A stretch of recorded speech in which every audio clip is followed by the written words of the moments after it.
Good morning, and welcome. My name is Reverend Kate Wilkinson, and I am so glad that you are here with us this morning. This morning we celebrate Dia de los Muertos, Day of the Dead, by building a Black Lives Matter altar. Worship is a time to think deeply about issues of great importance and to figure out how to live our lives most authentically and faithfully.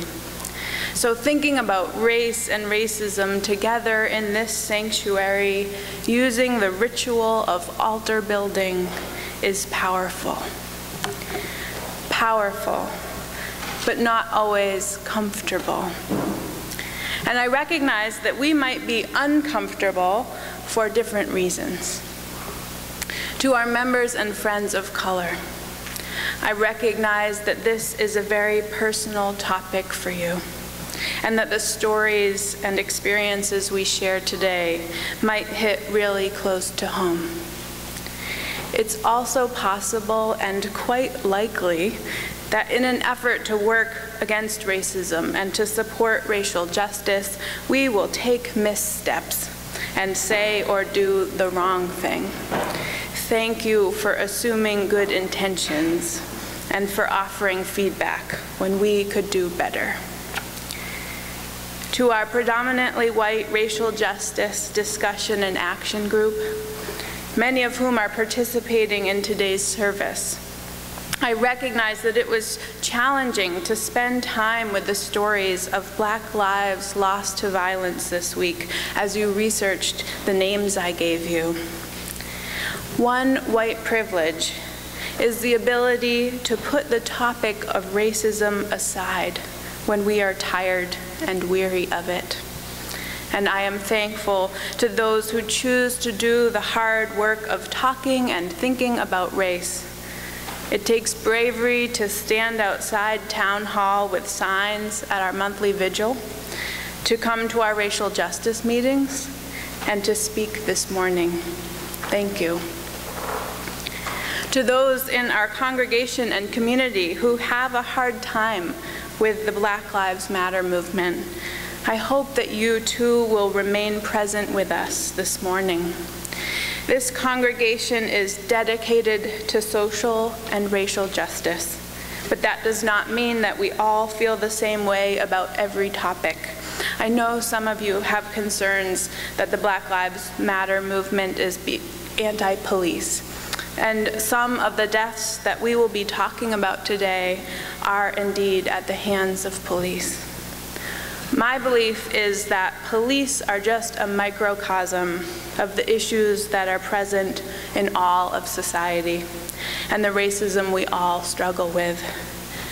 Criticism of institutional racism and the systemic abuses within the criminal justice system are an important part of creating a more just society.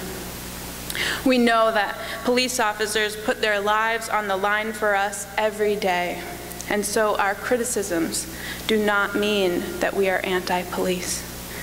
Here in Provincetown, our racial justice group has partnered with the police department, and we have a police sergeant at each of our monthly meetings, sometimes even the chief of police. We have a good relationship, and we support their community policing efforts. But we are also watching, as part of our call to justice, to see that each person is treated equally. Both things can be true at the same time. Some folks prefer the phrase, "all lives matter." Although this is of course true, that is not the phrase that we are using this morning. Because to effect meaningful change, a clear and focused effort is needed right now. Right now, we are focusing on Black lives because they are disproportionately at risk and undervalued in our society. So those of you with concerns and critiques, those whose hearts are broken, those who are eager to learn, I ask that you all join us this morning as we faithfully explore how best to create justice in our community and in our world. Our prayer this morning is by my colleague, Reverend Kathleen McTeague.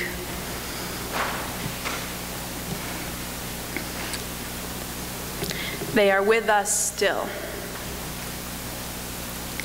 In the struggles we choose for ourselves, in the ways we move forward in our lives and bring our world forward with us, it is right to remember the names of those who gave us strength in this choice of living. It is right to name the power of hard lives well lived. We share a history with those lives. We belong to the same motion. They too were strengthened by what had gone before. They too were drawn on by the vision of what might come to be. Those who lived before us, who struggled for justice and suffered injustice before us, have not melted into the dust and have not disappeared. They are with us still. The lives they lived hold us steady. Their words remind us and call us back to ourselves. Their courage and love evoke our own. We, the living, carry them with us. We are their voices, their hands and their hearts. We take them with us, and with them choose the deeper path of living. Amen. Our reading this morning is an excerpt from Why I'm Absolutely an Angry Black Woman by Dominique Mati. This I found from the Huffington Post, and I can provide a full text to anyone who wants it. Just let me know after the service and I will send that to you. Why I'm Absolutely an Angry Black Woman. Because when I was 5, my kindergarten classmate told me I couldn't be the princess in the game we were playing because black girls couldn't be princesses. Because I was in the 3rd grade, the first time a teacher seemed shocked at how well-spoken I was. Because in 4th grade I was told my crush didn't like black girls.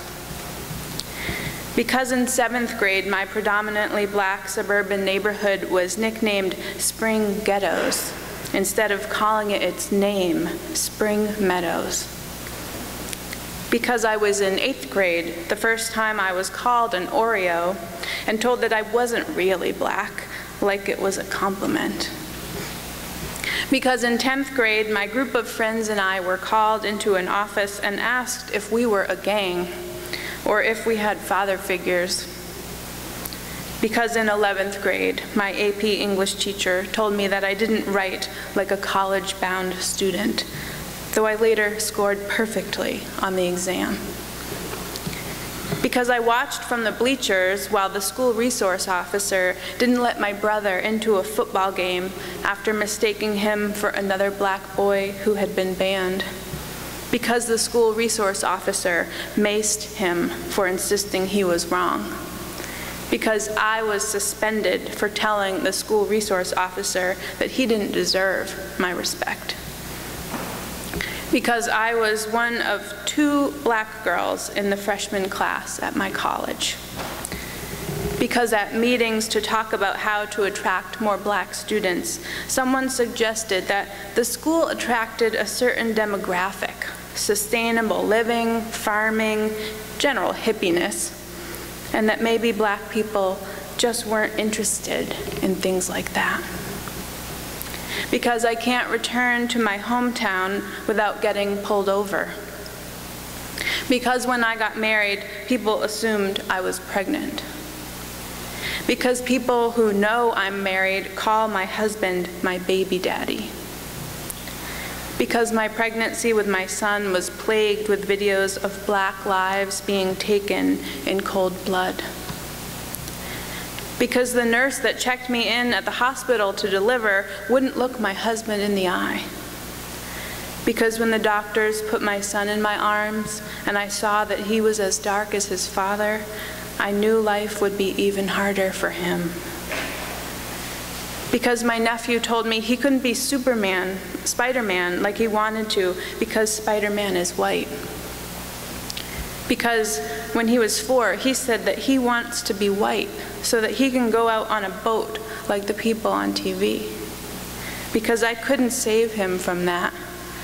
Because I can't protect my son. Because I can't protect myself. Because my stomach sinks whenever I see a police car. Because when my husband leaves the house at night, I'm afraid he'll be killed for looking like somebody.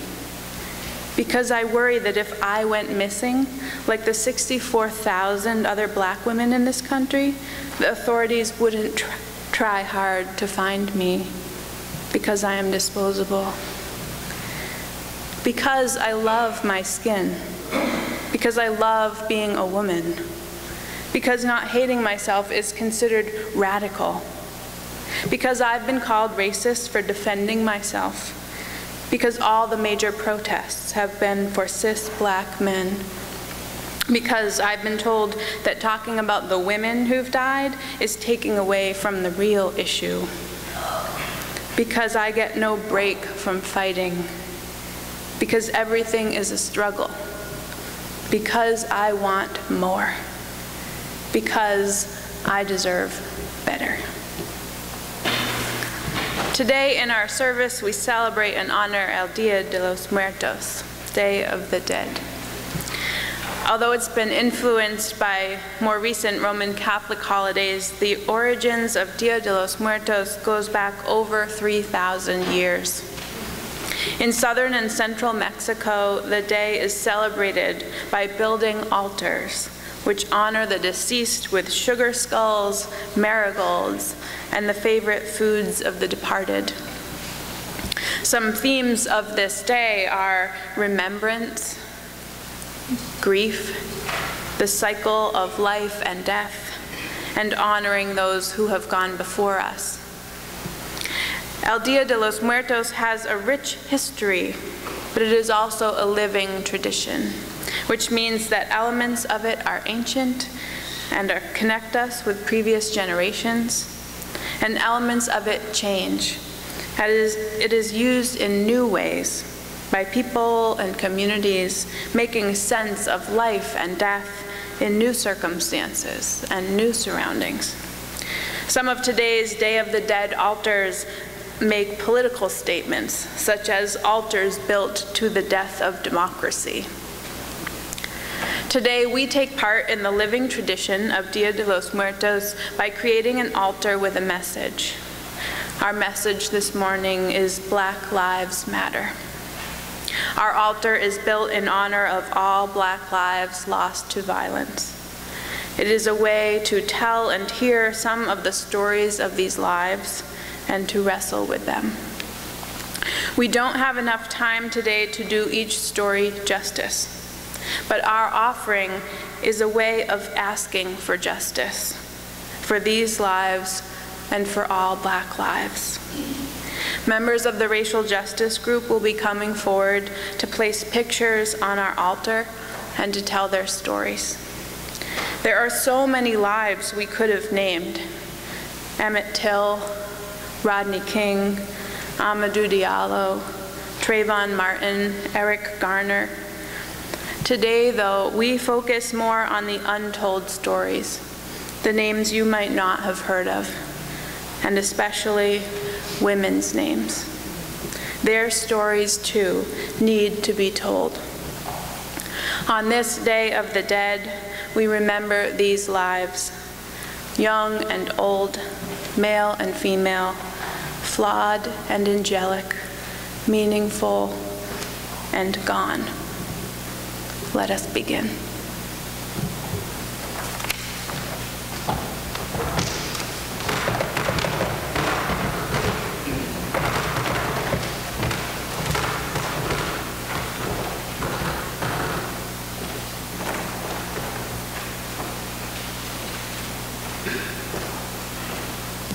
Cherise Francis, age 29.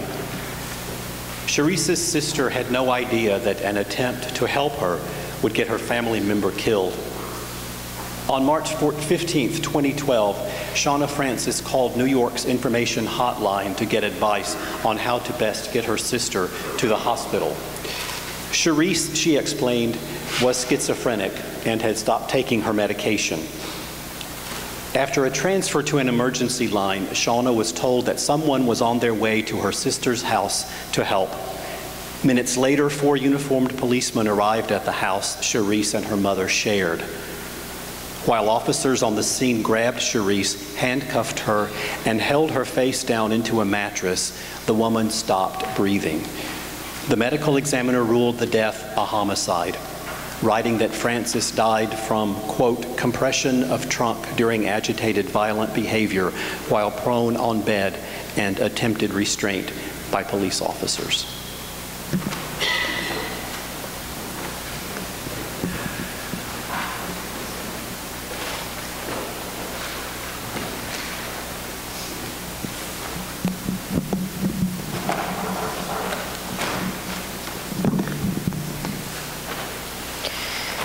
Reverend Sharonda Coleman Singleton, on the eve of June 17th, while she was attending prayer service at the Emmanuel African Methodist Church, Sharonda was fatally wounded by a gunshot by a 21-year-old white male who stated that he was there to kill black people in hopes of igniting a race war. Reverend Sharonda Coleman Singleton was 45 years old and the mother of 3, Caleb, Chris, and Cameron. She was a pastor, a speech pathologist, and a girls' track coach at Goose Creek High School. She loved baseball and always advocated for her students. Her son, Chris, attended a vigil in his mother's honor and stated, quote, "We forgive. That's one thing we are going to do. She's the best mom I could ever ask for. Honestly, it's going to be tough, but I know we will get through it as a family." Sharonda's daughter, Camera, stated, "She was a great lady. Always remember her smile. She taught us to love and forgive. We all deserve to be forgiven." And Reverend Sharonda's dear friend stated that she was always there for people. Her children will walk in her footsteps.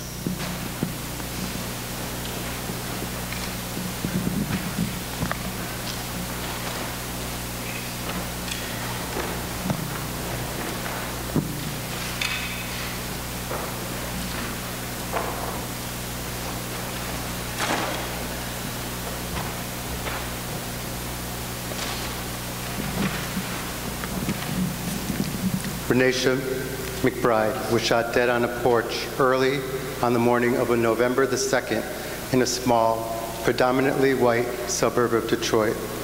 Renisha was a young 19-year-old woman of color who had the misfortune of crashing her car during the wee hours of the night. She was disorientated and wandered by foot into a suburban neighborhood.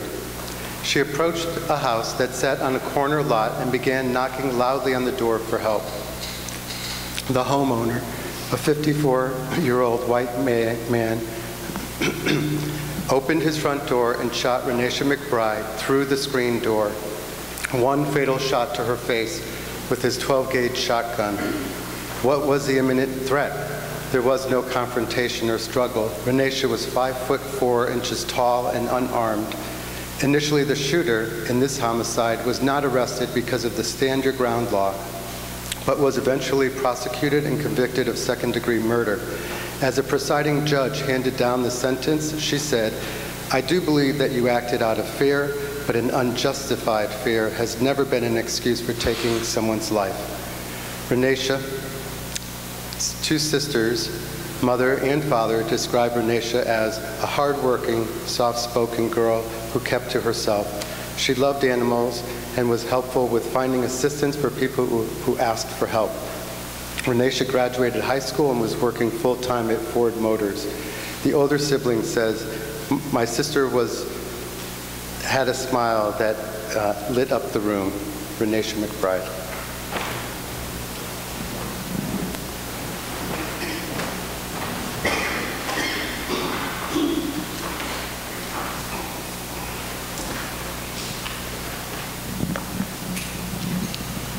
Darius Simmons, Jr. was born on November 7th, 1998 in Milwaukee, Wisconsin. He was a happy-go-lucky, vibrant sixth grader who liked riding his bike, playing basketball, cracking jokes, fixing things, and working at his church, St. Paul's Lutheran Church. On May 31st, 2012, he was shot in front of his house by his 75-year-old white neighbor, John H. Spooner, while his mother, Patricia Larry, looked on. Darius was 13 years old. Someone had broken into John Spooner's home a few days earlier and stolen 4 of his shotguns.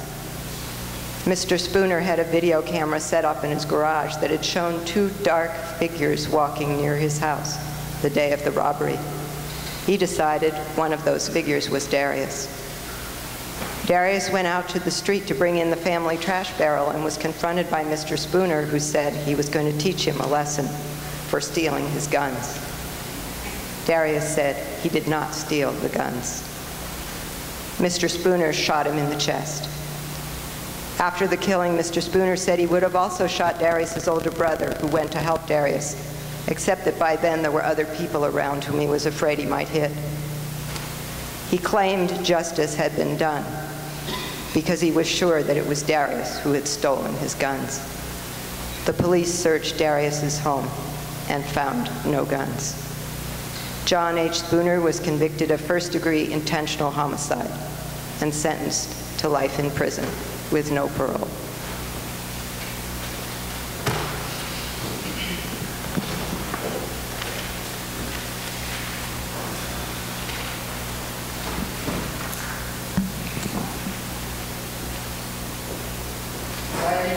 A 92-year-old Catherine Johnston was sitting in her living room behind double-bolted doors and burglar bars protected from her drug and crime-infested Atlanta neighborhood, when suddenly her front door was broken down and a trio of plainclothes policemen stormed in. Alarmed and frightened, Catherine fired 1 round from the old revolver she kept at hand for security, missing all 3 policemen. The police returned fire with a 39-shot fusillade of bullets, mortally wounding Catherine Johnston, and handcuffed her as she lay dying in her own living room floor. Claiming this to have been a drug raid, but finding no drugs, the police then proceeded to plant drugs they had seized in another earlier raid in her home. Later, they coerced one of their informants to testify that he had bought drugs in Catherine's house. An investigation by the FBI revealed the 3 policemen's story to be fabricated. The 3 policemen were tried and sentenced for voluntary manslaughter, serving 4, 6, and 10-year terms. The case spurred investigations of a large number of cases involving falsified evidence by the Atlanta Police Department, as well as other cases previously brought by the 3 convicted policemen.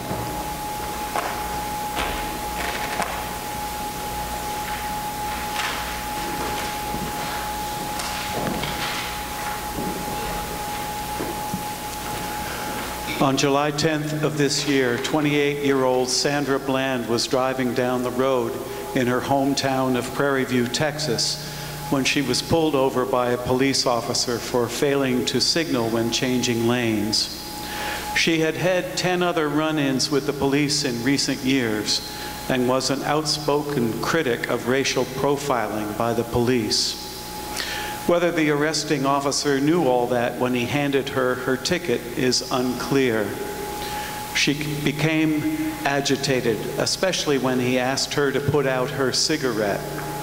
When she declined, things escalated quickly, ending with her being forced to the ground physically restrained and jailed. 3 days later, she was found hanging in her prison cell. Her death was ruled a suicide since video cameras showed no one in the hall outside her cell for 2 hours before she was found. Prison regulations require jailers to visually check on all prisoners every hour and every 15 minutes if the prisoner is considered a suicide risk. Sandra had indicated on her intake form that she had attempted suicide at one point in her life, and she had 25 to 30 cuts on her left wrist. Investigations continue today.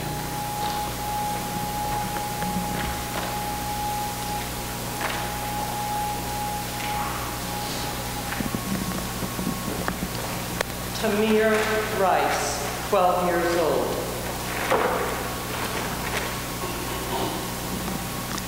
The shooting of Tamir Rice occurred on November 22, 2014 in Cleveland, Ohio.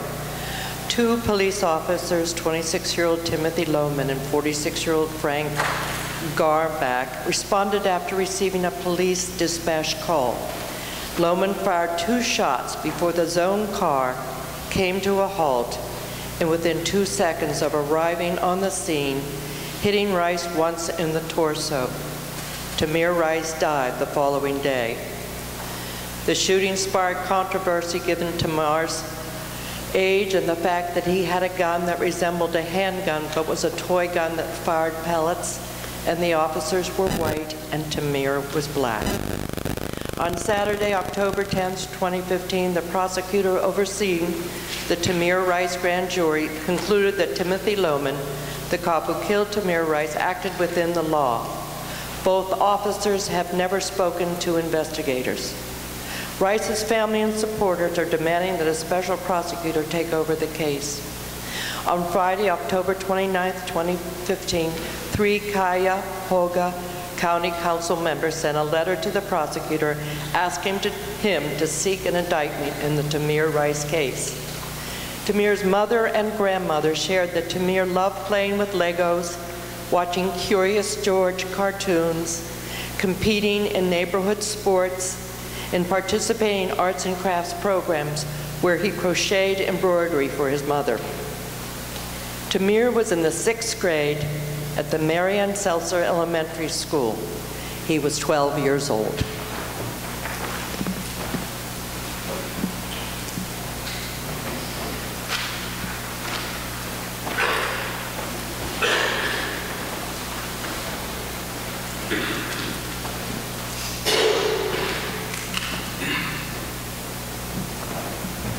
Corey Jones, age 31, was a musician, public housing inspector, and played his drums at his church. He lived in Boynton Beach, Florida. 3 days prior to his death, he purchased and registered a handgun because he felt concerned for his expensive musical equipment. On October 18th, 2015, 2 weeks ago, on his way home from a gig, his car broke down late at night. He called for assistance several times. At 3:15 a.m., a plainclothes officer in an unmarked car came up to him. We don't know exactly what happened, but he was shot 6 times and found fleeing the car. The officer did not display his badge, nor identify himself. I have a quote from Reverend, I knew this would go away if I did it, so sorry, but I want to put a quote from Reverend Sharpton. Well, I'm not going to pull it out, but the Reverend Sharpton at his funeral spoke, and he said that he had the right to carry his handgun, just as the man who shot Trayvon Martin in Florida did, but because he was black and the man who shot Trayvon was white, it wasn't equal.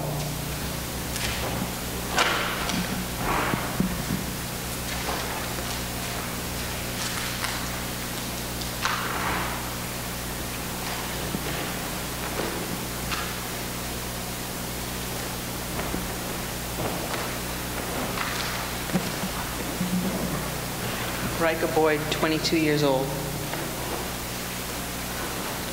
Rika Boyd was a 22-year-old woman who was fatally shot by an off-duty policeman when he fired an unregistered semi-automatic gun over his shoulder from his car into a crowd of people.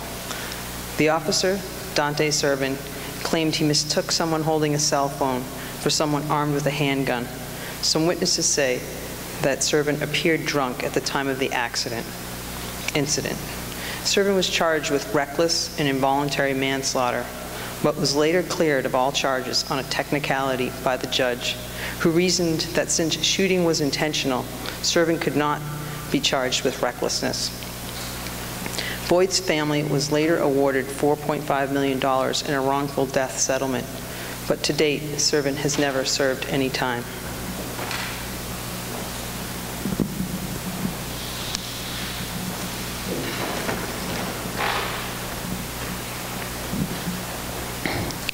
This is Jaywan Martin, a 14-year-old boy from Roxbury who was shot and killed in 2010 while playing basketball with a friend.